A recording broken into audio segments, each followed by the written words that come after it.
Hello, ladies and gentlemen. Welcome back to another episode here on African Confessions. The following confession that you're going to be listening to, it comes from a message that I received, and I had to ask our admin to give us a translation, and it reads like this. I used to clean offices at night in Centon. These are the place where I used to work. So they would request that I come and clean the offices at night. Sometimes they would come and pick me up at 5 p.m. and I would knock off at 8 or 9. Since they were transporting me, providing transport for me, I really do not mind. But then they started to request that I stay much longer until 10 p.m. That was when I started to witness a lot of satanic activity that was happening in that building. This happened in early 2010. I was already working as a maid, but the family that I was working for, they then said that they wanted to leave South Africa to go to Australia. After they had sold their house, I did not have a job. I then got a call from this other woman. She was a Zimbabwean woman whom I used to be friends with because she was working next door to the place where I was working. She then said that she had this other family that she had worked for and they wanted someone to clean their office. And I asked her, how much exactly were they going to give to me? When she told me the salary, my brother, I was amazed that these people, they wanted to give me so much only for cleaning the offices, only for a couple of hours a day. And this was going to be done at night, which meant that I could go and do some piece jobs during the afternoon. But whenever something good happens to you, if it is too good to be true, then it will never be true. I was a mother who needed night work because I wanted to do some piece jobs during the day. Since transport was going to be provided to me, this was perfect. I went for the interview. I did this interview at night as well, which was very weird. They sent their driver to come and collect me where I was staying in Soweto before I had moved to Mpumalanga, running away from my family because I did not want them to know some secrets about me that I am going to tell you. So whilst I was working there, the money that I was making, it was quite a lot. Then I started to discover a lot about these rich people that you see driving beautiful cars. I used to think that when you are smart, you can just start a company, then you get some contracts, then you can start to make a lot of money. But I discovered a lot of things that these people were doing. I think they wanted to see if they could trust me first, because the security guard who was working there, he was from Mozambique. That man, I used to ask him questions like, are you not scared being in this office all alone at night? Because he would be inside the house, their office. It was a house that they had converted and made it to be an office. So this security guard, during the night, he would be inside just sitting by the reception area.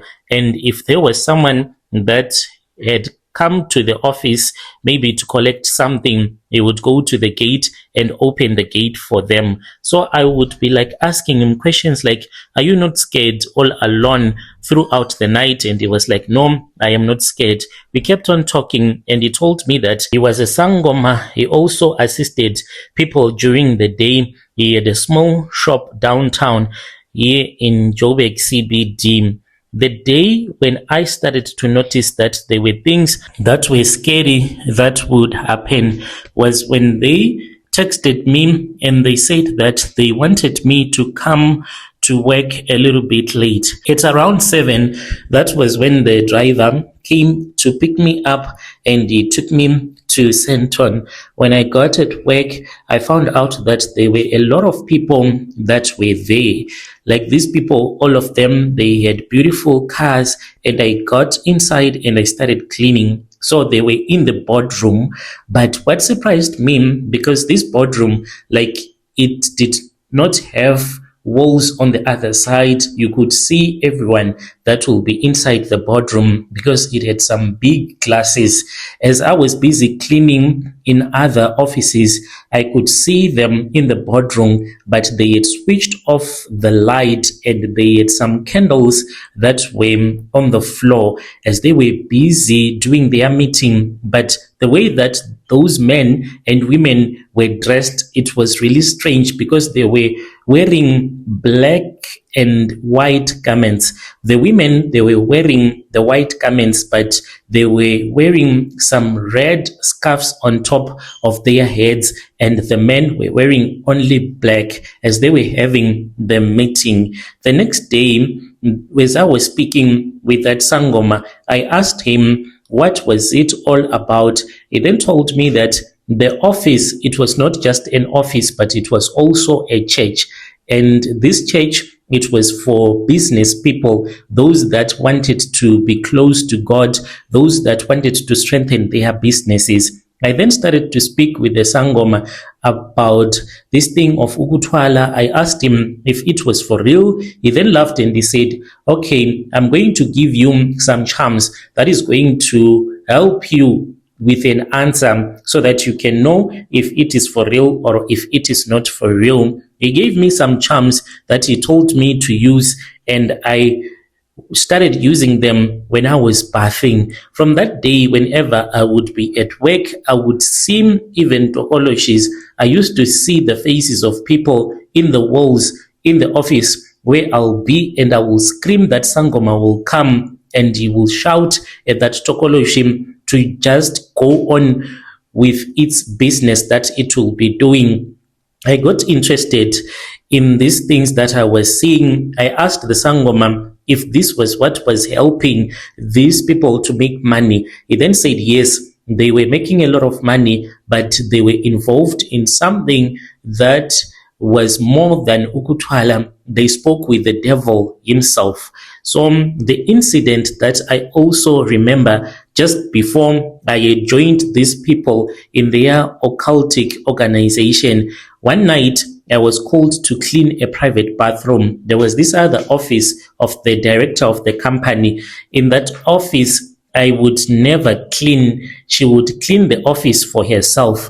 When I was called to clean that bathroom urgently, I went inside and she directed me to the bathroom. I got in there. I saw that there was blood in the sink and there was also a small shower that was there. And when I looked into that small area where the shower was, my brother, what I saw was the most strange things and scary that I had ever seen. I saw a fetus that was on the floor. This woman, she just had a miscarriage and there was blood all over the floor. I looked at her and she said, I am fine, but she seemed as if she was exhausted. She cleaned herself up and then she got out of the bathroom, but I could tell that she was in pain with the way that she was talking with someone on the phone. Later in that same evening, there was a doctor that came. This doctor gave her some medicine and then they left together.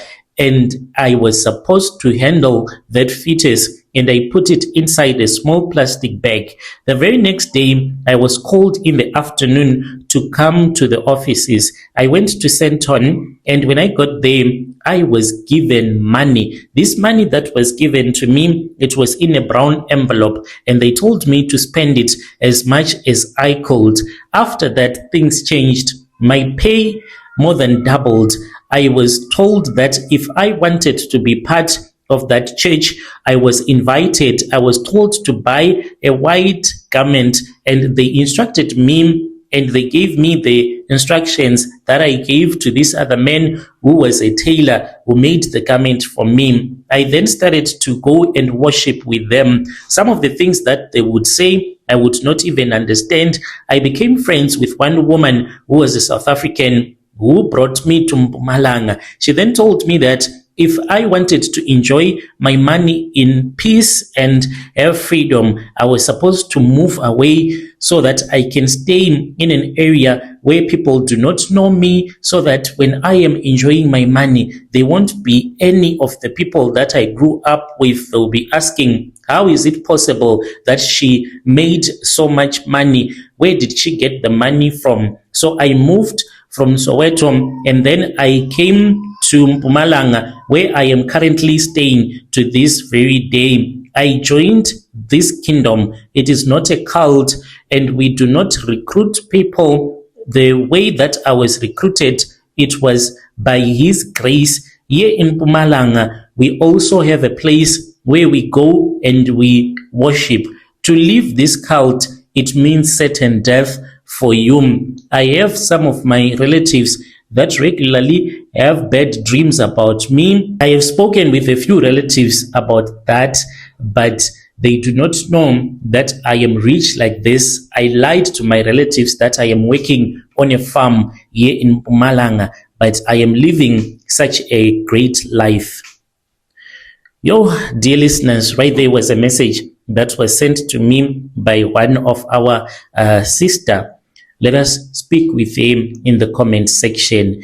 You should repent, dear sister, from what you are doing. But let us speak with him in the comment section. Then there is another message that I want to share with you. And the message, it reads like this. Hello, brother, how are you? Please post my story as anon. There was a Zimbabwean guy that once used muti on me. I want to tell other women out there, if you do not love a man, please do not spend his money. I want to tell you how he used his muti and how I was assisted by a Nigerian pastor who saw me. I was walking in the mall. He stopped me and he said that he had seen that there is a spirit from the graveyard that was following me, and I knew that he knew what he was talking about because I always felt strange. This is how I met this Zimbabwean guy.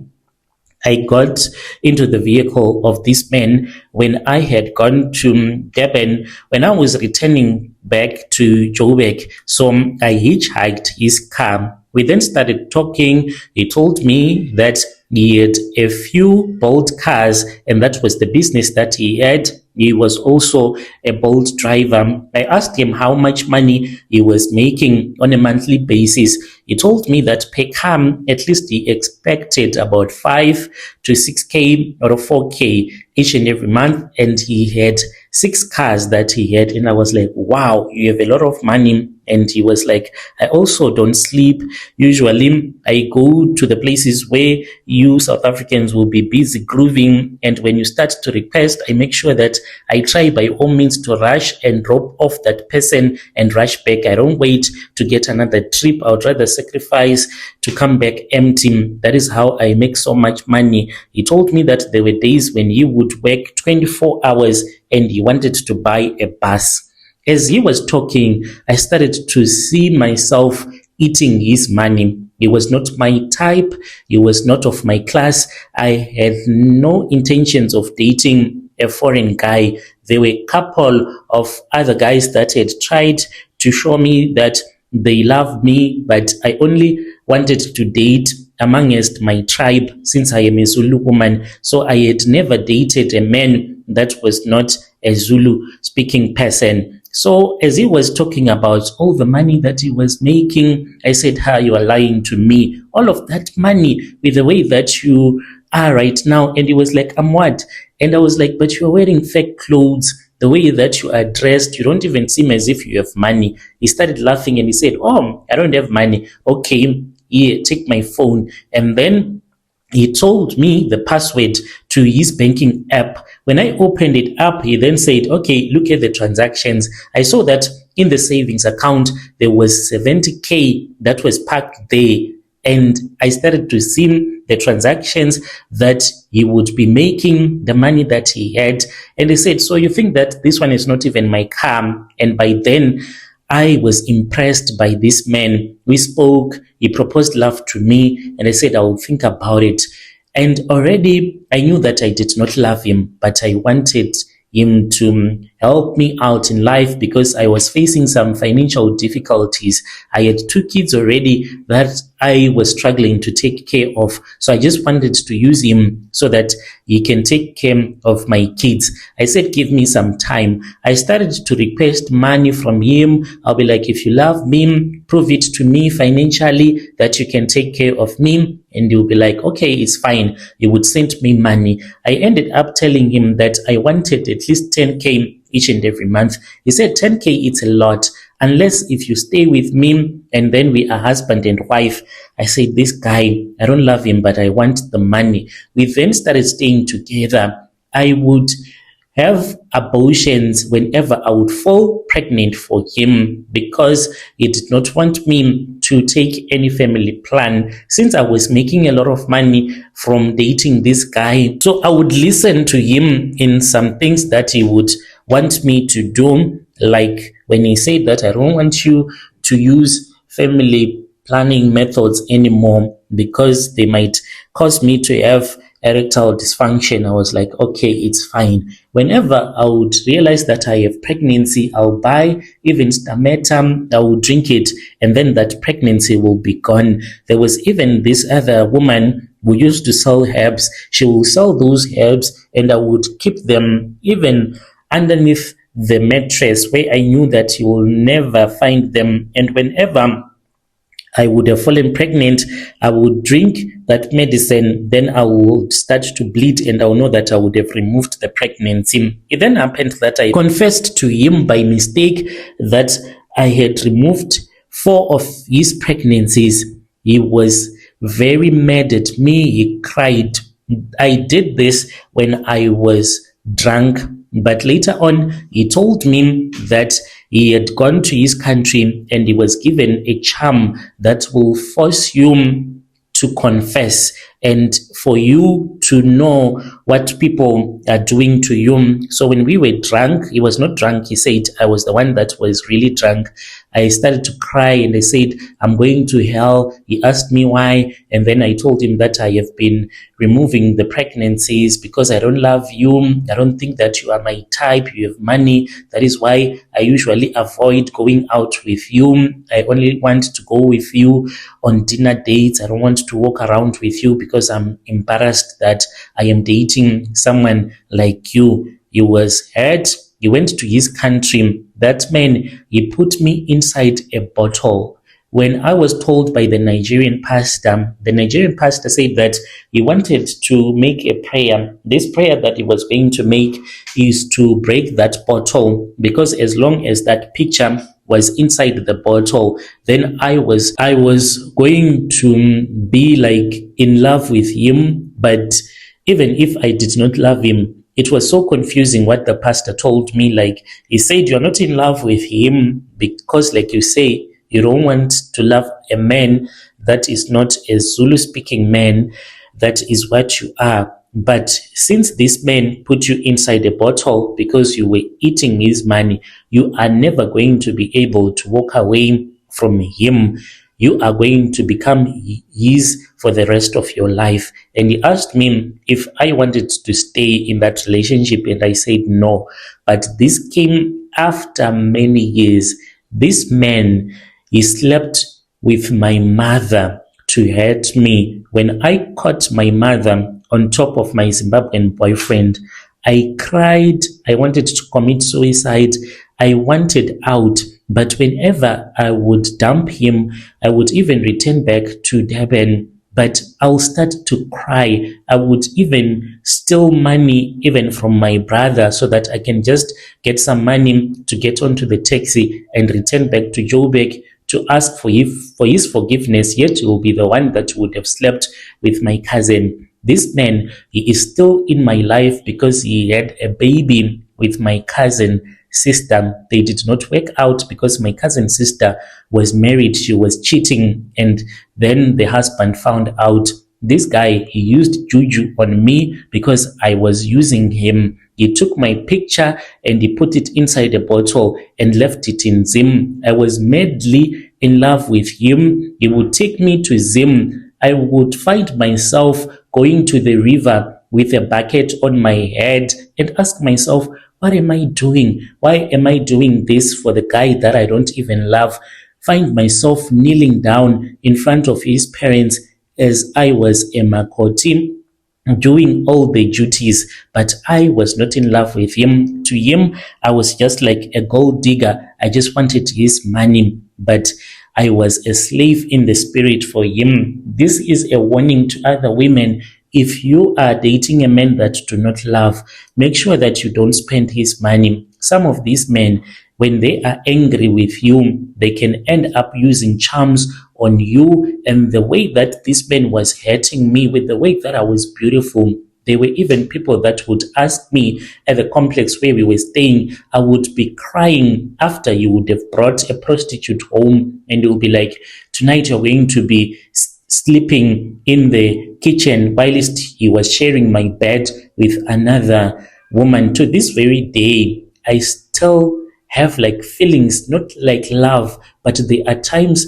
if I see his videos on TikTok, on my TikTok, like my heart will start to have so much pain. Like I want to return back to him, but I know that it is not normal. It is spiritual, and I avoid it.